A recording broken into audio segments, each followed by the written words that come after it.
Good morning students. Welcome to science class. Today we start chapter matter in our surrounding. First of all यहाँ पर आता है what is matter. Matter क्या है? Matter is anything around us which occupies space and has mass. तो यहाँ से क्या लिखोगे आप? Matter is anything which occupies space and has mass. तो इस केस में मतलब कोई भी चीज जो जगह घेरती है उसका अपना मास होता है, उसे किस नाम से जाना जाता है? मैटर. एग्जाम्पल क्या हो गया? मार्कर हो गया, चौक हो गया और बॉट हो गया. ये सब क्या है? मैटर. अब बात आती है कि matter what is made up of. Matter किस चीज से बना हुआ है? तो मैटर किस चीज से बना हुआ है? पार्टिकल्स से. किस चीज से बना हुआ है मैटर? पार्टिकल्स से. तो जो वो पार्टिकल्स हैं यहाँ पर, जो पार्टिकल्स एटम के रिपीट हो सकते हैं, छोटे छोटे ये पार्टिकल्स पाए गए हैं, आयंस हो सकते हैं और फिर यहाँ पर क्या हो सकते हैं? ये मॉलिक्यूल्स. तो ये क्या हो सकते हैं? एटम्स, आयंस एंड क्या हो जाएंगे? ये मॉलिक्यूल्स. तो इस केस में आपने क्या देखा कि जो मैटर है, आपको यहां से क्या पता चला कि जो मैटर है is made up of small particles. तो जो मैटर है वो स्मॉल पार्टिकल से मिलकर बना हुआ है. जैसे अब पार्टिकल का नेचर होगा वैसा ही किसका नेचर होगा? मैटर का. किसका नेचर होगा? मैटर. आगे बात करते हैं कि कैरेक्टरिस्टिक्स क्या है इनकी. कैरेक्टरिस्टिक्स क्या है? जो किसकी बात कर रहे हैं? Characteristics of particles of matter. तो कैरेक्टरिस्टिक्स क्या है? कि जो कैरेक्टरिस्टिक्स है particle of matter have space between them. तो फर्स्ट क्या हो जाएगी? Particle of matter have space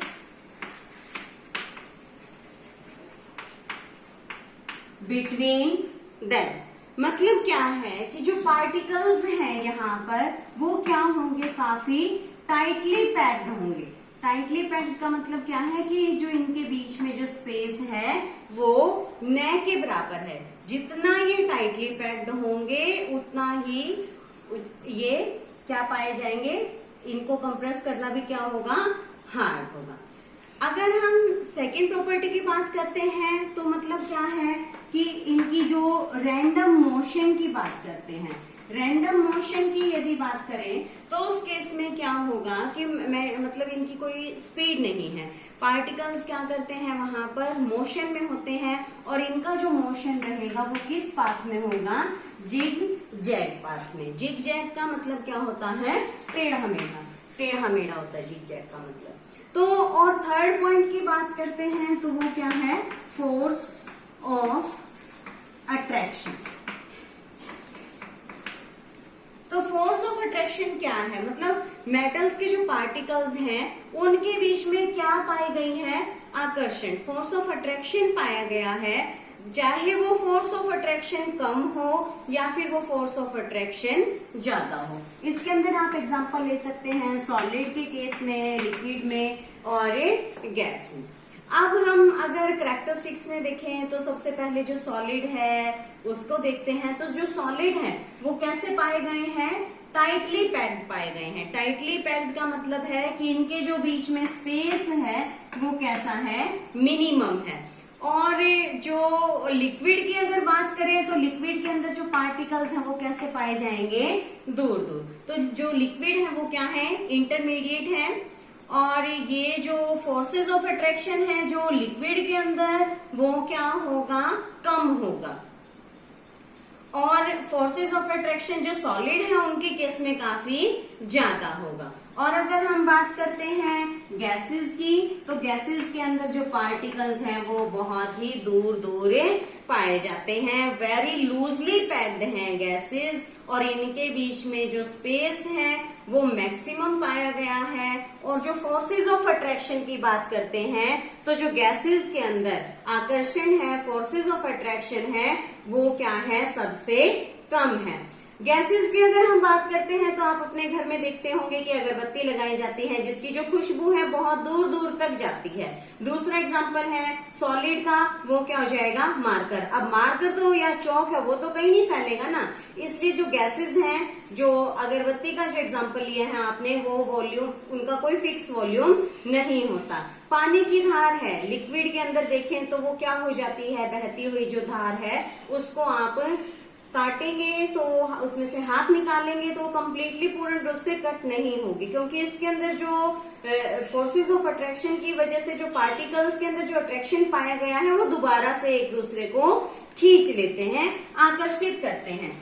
आगे अगर हम बात करते हैं कॉम्प्रेसिबिलिटी, कॉम्प्रेसिबिलिटी का मतलब क्या होता है, इनको कॉम्प्रेस मीन्स क्या इनको दबाया जा सकता है। अब सॉलिड के बीच में तो जगह ही नहीं होती, अब यहाँ पर ये देखो, क्या ये कंप्रेस हो पाएगा, नहीं हो पाएगा। लिक्विड में कम मात्रा में कर सकते हैं और गैसेस तो टोटली क्या है, कॉम्प्रेसिबल है, गैसेस को पूर्ण रूप से कॉम्प्रेस किया जा सकता है। अगर अब आगे देखते हैं कि क्या ये जो डिफरेंट स्टेट्स पाई गई हैं, सॉलिड है, लिक्विड है, गैसेस हैं, क्या ये इंटर कन्वर्टिबल है, जो इंटर कन्वर्टिबल है तो आप क्या कहोगे, यस, क्योंकि जो पार्टिकल्स की जगह बढ़ा दो, सॉलिड से लिक्विड, लिक्विड्स में से गैस में कन्वर्ट हो जाएंगे, और यदि ये इनकी जगह कम कर दो तो वो सॉलिड की जगह पर वापस आ जाएंगे। और ये जो सब काम करेंगे ये किसकी सहायता से करेंगे, टेम्परेचर को वहां पर इंक्रीज करना पड़ेगा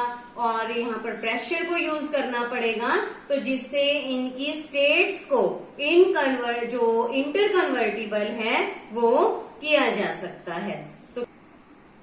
तो अगर हम टेम्परेचर को बढ़ा दें, एग्जांपल लेते हैं आइस का, टेम्परेचर क्या है, टेम्परेचर भी क्या है, एक फॉर्म ऑफ एनर्जी है। क्या है ये, फॉर्म ऑफ एनर्जी। अगर हम इनको हीट दे दें तो जो पार्टिकल्स को जो एनर्जी मिलेगी जिसके कारण वहां पर वे क्या करेंगे, वाइब्रेशन करेंगे। वाइब्रेशन का मतलब क्या हुआ, वाइब्रेट किए तो वो क्या हुए, दूर हुए, और जो उनके बीच में जो फोर्सेस ऑफ अट्रैक्शन था वो क्या हो गया, ब्रेक हो गया, टूट गया, और वो किसके अंदर कन्वर्ट हो जाएंगे, लिक्विड में। किसके अंदर कन्वर्ट होंगे, लिक्विड में। लिक्विड से जब और हीट देंगे तो वो बाद में किसके अंदर कन्वर्ट हो जाएंगे, गैसेस में। सॉलिड का लिक्विड में कन्वर्ट होना वो कौन सा प्रोसेस हो जाएगा, लिक्विफिकेशन, ठीक है। और लिक्विड का गैस में कन्वर्ट होना, यहाँ पर क्या हो जाएगा, लिक्विफिकेशन। और जो है यहाँ पर लिक्विड का जो गैस में जो कन्वर्ट होता है वो क्या प्रोसेस होता है, वेपोराइजेशन। अब यदि गैस में के जो पार्टिकल्स हैं उसकी एनर्जी निकाल दें तो क्या होगा, यानी टेम्परेचर को कम कर दें और प्रेशर को इंक्रीज कर दें, तो उस केस में वो क्या होगा, कंडेंसेशन। और एनर्जी भी कम कर दी तो हम उसे क्या कह सकते हैं, फ्यूजन, या फिर उसे क्या कह सकते हैं, सॉलिडिफिकेशन। तो जनरली सारे मैटर यही रास्ता फॉलो करते हैं, लेकिन कुछ ऐसे भी सब्सटेंस होते हैं जो इस अबोव फेज को स्किप कर जाते हैं और डायरेक्टली कन्वर्ट हो जाते हैं गैसेस के अंदर, तो उस प्रोसेस को किस नाम से जाना जाता है, सब्लिमेशन। सब्लिमेशन के अंदर जो सब्सटेंसेस हैं वो डायरेक्टली कन्वर्ट हो जाएंगे solid to gas. Naphthalene ball है, कुछ समय के बाद डिसअपियर हो जाती हैं, तो आप क्या रीजन दोगे, यस, क्योंकि जो नेफ्थलीन बॉल्स हैं अंडरगो कौन से प्रोसेस के अंदर आती हैं, वे सब्लिमेशन के अंदर, और दे कन्वर्ट डायरेक्टली, और ये डायरेक्टली किसके अंदर कन्वर्ट हो जाती हैं, सॉलिड टू गैस। अब आपने देखा होगा कि वाई जो डिसअपियर क्यों हो गई हैं, क्योंकि यहाँ पर कौन सा प्रोसेस हुआ, सब्लिमेशन। सेम जो प्रोसेस है ऑर्डोनिल के केस में होगा, जैसे ऑर्डोनिल है, या ड्राई आइस जो एग्जांपल है सब्लिमेशन का। ड्राई आइस का मतलब क्या है, सॉलिड कार्बन डाइऑक्साइड गैस। अब क्या हुआ, सॉलिड से लिक्विड, लिक्विड से गैस, गैस से लिक्विड, और लिक्विड से फिर वो किस में आ जाएंगे, सॉलिड में। तो यहाँ पर जो सॉलिड को एनर्जी दे रहे हैं वो किसके अंदर कन्वर्ट हो रहे हैं, लिक्विड में। अब इनके बीच में फोर्सेज ऑफ अट्रैक्शन को तोड़ने के लिए, मान लो जो ये है पार्टिकल्स हैं एक दूसरे से जुड़े हुए हैं, इनको क्या करना है, इनके बीच में जो फोर्सेस ऑफ अट्रैक्शन है उसको क्या करना है, ब्रेक करना है। तो ब्रेक करने के लिए आपको यहाँ पर क्या करना पड़ेगा, तभी तो वो दूर दूर जाएंगे। तो इनको किस चीज की जरूरत पड़ेगी, एनर्जी की। और इस केस में जब ये टूटकर दूर चले जाएंगे तो वो किसके अंदर कन्वर्ट हो जाएंगे, लिक्विड में। कब तक, जब तक ये जो फोर्स ऑफ अट्रैक्शन टूटे। और फोर्स ऑफ अट्रैक्शन को ब्रेक करने के लिए यहाँ पर किस चीज की नीड होती है, एनर्जी की। गैसेस पर मान लो, गैस के केस के देखें आपने, जैसे मान लो पतीला रखा है पानी का, और पानी क्या हुआ, कुछ टाइम के बाद वहां पर गर्म हो गया, जिसके कारण क्या हुआ, टेम्परेचर बढ़ा, हीट गई। कैसे पता चला, टेम्परेचर से क्या मतलब है कि हीट ने टेम्परेचर को राइज कर दिया, जिसके कारण वहां पर टेम्परेचर क्या हो गया, इंक्रीज।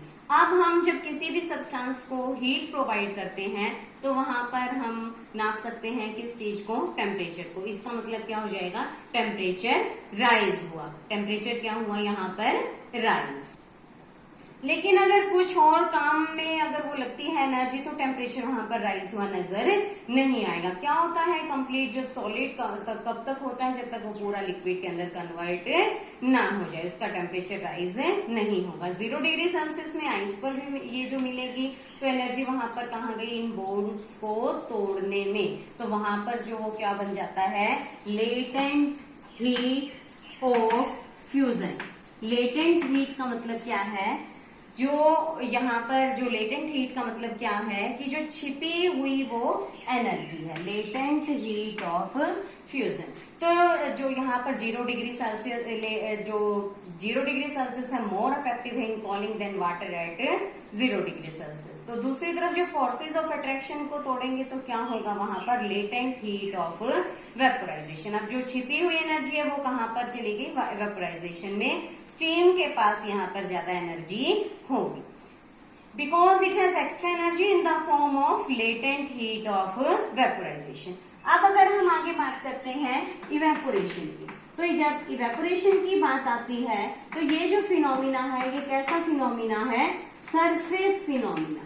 मीन्स क्या है, ये जो प्रोसेस होता है ये कहाँ पर होता है, सरफेस के ऊपर होता है। जब कोई भी लिक्विड कन्वर्ट हो जाता है गैसेस में, कुछ वॉलेटाइल लिक्विड है, एसीटोन हो गया, पेट्रोल हो गया, तो ये कन्वर्ट होते रहते हैं। तो जो पार्टिकल्स हैं इसके अंदर जो पाए जाते हैं वो किसके अंदर पाए गए हैं, सरफेस के अंदर।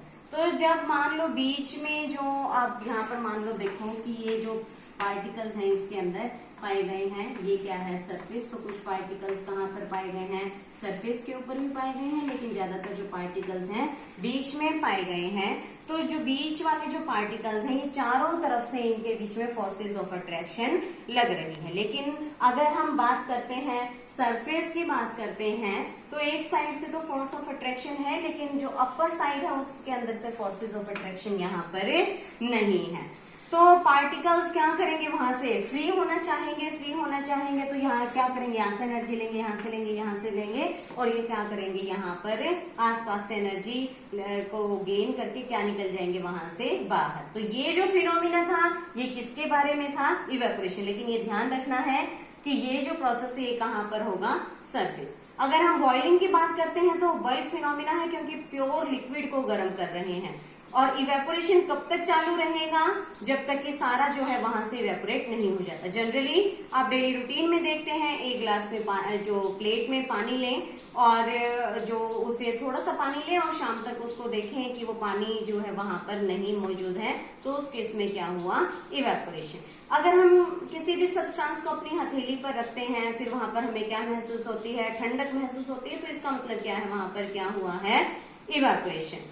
It take heat by our palm, तो हथेली से वो क्या लेती है, हीट, और बाद में जो बच गया वो क्या हो गया, ठंडा। तो इसीलिए जो हमारी जो पाल्म है हथेली वो हमें कैसी महसूस होती है, ठंडी। मतलब आसपास लिक्विड और ठंडक की यदि बात हो रही है तो वहां से कौन सा प्रोसेस होगा, इवेपोरेशन। कौन सा होगा प्रोसेस। तो अब यहाँ पर एक और क्वेश्चन आता है कि हम लोग गर्मियों में छतों पर पानी छिड़कते हैं, तो सेम केस वही होगा, लिक्विड है, ठंडक है, तो क्या हुआ वहां पर, इवेपोरेशन। कूलर ठंडी हवा फेंकता है और पंखा ठंडी हवा नहीं देता, क्यों, फिर से वही बात, कूलर के अंदर क्या है कि जो कूलर के अंदर जो पानी है वो साइड में जो जालियां रखी गई हैं उनमें से उनके ऊपर जब पानी गिरता है जितना ज्यादा उसको सरफेस मिलेगा उतना ही ज्यादा वहां पर क्या होगा, इवेपोरेशन। तो क्या होता है वहां पर, इवेपोरेशन। तो जो इवेपोरेशन के केस में देखते हैं तब यहाँ पर जो सराउंडिंग है वो क्या हो जाती है, आसपास ठंडी, और कूलर जो है वो हमें कैसी देता है, हवा ठंडी। अब मटके का पानी ठंडा होता है क्योंकि जो मटका है मिट्टी का बना हुआ है। स्टील वाले मटके में या प्लास्टिक के मटके में वो ऐसा काम नहीं करेगा। मिट्टी के मटके में छोटे छोटे पोर्स पाए गए, जो पोर्स पाए गए हैं, छेद पाए गए हैं, जिससे कि जो पानी है वो वाष्पित होकर क्या है, रिस रिस कर बाहर आता रहता है। सरफेस पे पानी आ गया, सरफेस पे पानी आ गया तो क्या होगा, इवेपोरेशन। और कहाँ से वो एनर्जी लेगा, मटके में से। जो मटके में जो पानी है वो क्या हो जाएगा, ठंडा। गर्मी में हम मेनली आपने देखा होगा कि कॉटन क्लॉथ्स पहनता क्यों पसंद करते हैं और सिंथेटिक क्लॉथ्स हम पहनना पसंद नहीं करते। मतलब वहां पर क्या है कि जो अगर हम अनकंफर्टेबल रहेंगे तो पसीना उसके इसमें नहीं होगा, सूखेगा। पानी जो पसीना जो है इवेपोरेट नहीं होगा या ना, यानी कि वो सरफेस पर नहीं आएगा। कॉटन के कपड़े पहनेंगे तो पसीने को वो सोख लेगा और जिससे कि वो कहाँ पर आ जाएगा, सरफेस के ऊपर, और वहां पर क्या हो जाएगा, वो इवेपोरेट, और हमें क्या महसूस होगी, ठंडक। सिंथेटिक कपड़े जो हैं पसीना सोख नहीं पाते, सरफेस पे नहीं आते, तो वहां से इवेपोरेशन नहीं होता और हमें क्या लगती है, गर्मी। तो ये सब आपने क्या स्टडी की, इवेपोरेशन के एग्जांपल्स। अब इवेपोरेशन को कौन कौन सी चीज प्रभावित करती है, इवेपोरेशन कम हो रही है, इवेपोरेशन ज्यादा है, तो कौन कौन से ऐसे फैक्टर्स हैं जो इफेक्ट करते हैं, फैक्टर्स दैट इफेक्ट इवेपोरेशन। ऐसे कौन कौन से कारक हैं जो इवेपोरेशन को प्रभावित करते हैं। तो सबसे पहले बात आती है, किसकी बात आती है, सरफेस एरिया की। सरफेस एरिया की अगर हम बात करें, क्योंकि यह सरफेस फिनोमिना पहले स्टडी कर चुके हैं, जितना ज्यादा सरफेस होगा उतना ही इवेपोरेशन ज्यादा होगा। मान लो एक कटोरे में आपने पानी लिया और उतना ही पानी आप प्लेट में लेंगे तो क्या होगा, जो इवेपोरेशन है ज्यादा होगा। कहाँ पर ज्यादा होगा, प्लेट से। तो क्योंकि जो सरफेस एरिया है वो वहां पर ज्यादा है, तो जो सरफेस एरिया है वो डायरेक्टली प्रोपोर्शन है, किसके डायरेक्टली प्रोपोर्शन है, इवेपोरेशन के। किसके हैं, इवेपोरेशन के। दूसरा है जो यहाँ पर जो है ये फैक्टर्स जो इस पर डिपेंड करते हैं, वो दूसरा कौन सा हो जाएगा, किस चीज पर ये डिपेंड करता है, टेम्परेचर पर। टेम्परेचर का मतलब क्या हो जाएगा कि जिस समय पर हम गर्मियों में जो कपड़े हैं वो जल्दी सूख जाते हैं। जल्दी क्यों सूख जाते हैं, सर्दियों में नहीं सूखते जल्दी, गर्मियों में सूखते हैं, क्योंकि उन्हें जो एनर्जी मिल रही है सराउंडिंग से वो किस पर डिपेंड करती है, टेम्परेचर। तो टेम्परेचर भी यहाँ पर डायरेक्टली प्रोपोर्शनल है किसके, इवेपोरेशन के। टेम्परेचर भी क्या है, डायरेक्टली प्रोपोर्शनल इवेपोरेशन के। अब हम थर्ड बात जो कर रहे हैं वो किसकी है, विंड स्पीड की, कि विंड की जो है, इनकी जो स्पीड है वो कितनी है। स्पीड, तेज हवा से जो इवेपोरेशन है वो ज्यादा होता है, कपड़े जल्दी सूख जाते हैं, तो जो विंड स्पीड है वो भी डायरेक्टली प्रोपोर्शनल है किसके, इवेपोरेशन के। इवेपोरेशन का यहाँ पर हुआ तो विंड की स्पीड के साथ साथ जो इवेपोरेशन है वो भी इंक्रीज हो गया। ह्यूमिडिटी की बात करते हैं तो एटमॉस्फेयर में वाटर वेपर्स की क्वांटिटी कितनी है वो इस बात पर डिपेंड करता है। जब पहले ही उसके अंदर वाटर वेपर्स ज्यादा है तो उसके अंदर और वाटर वेपर्स नहीं आ सकते। तो ज्यादा ह्यूमिडिटी, लेस इवेपोरेशन, और कम जो ह्यूमिडिटी है इसका मतलब क्या हो जाएगा, मोर इवेपोरेशन। तो जो ह्यूमिडिटी है वो इनवर्सली प्रोपोर्शनल होगी, किसके इनवर्सली प्रोपोर्शनल होगी, वो इवेपोरेशन के।